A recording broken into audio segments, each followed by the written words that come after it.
Psalm Yesaya 29 ayat 13 berkata demikian, dan Tuhan telah berfirman, oleh karena bangsa ini datang mendekat dengan mulutnya dan memuliakan aku dengan bibirnya, padahal hatinya menjauh daripadaku dan ibadahnya kepadaku hanyalah perintah manusia yang diapalkan.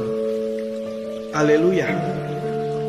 Ayat ini memberitahu kepada kita bahwa tidak semua orang Kristen yang datang ke gereja itu ingin bertemu pribadi Tuhan Yesus.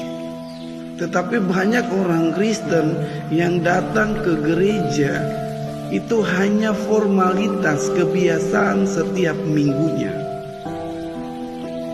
Makanya saya selalu bilang kepada jemaat-jemaat Tuhan yang saya pimpin, kamu datang ke gereja yang undang siapa? Itu dulu. Kamu datang ke gereja yang undang siapa? Kalau kamu diundang pendeta, maka kamu harus bertemu dengan pendetanya.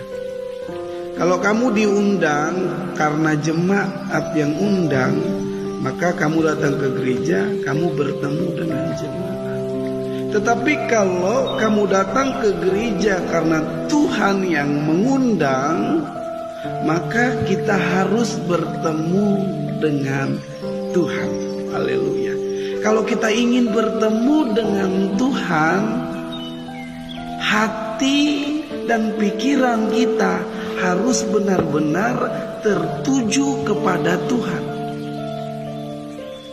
Jadi kita datang ke gereja bukan hanya ketika WL suruh kita nyanyi, suruh kita menyembah, kita menyembah. Tetapi ketika kita datang ke gereja, kita harus membawa hati kita benar-benar kepada Tuhan, ingin bertemu dengan Tuhan. Itu dulu.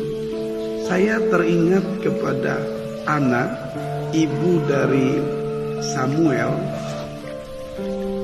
Ketika dia ada di dalam rumah Tuhan, dia mencurahkan isi hatinya kepada Tuhan. Ketika dia tahu dia ada di dalam rumah Tuhan, dia berdoa, dia menangis, dia mencurahkan isi hatinya kepada Tuhan, sehingga Tuhan mendengar setiap seruannya. Nah itu, saudara, kita datang ke gereja membawa hati, membawa pikiran kita, sehingga ketika kita memuji dan menyembah, itu semua berasal dari hati kita. Haleluya.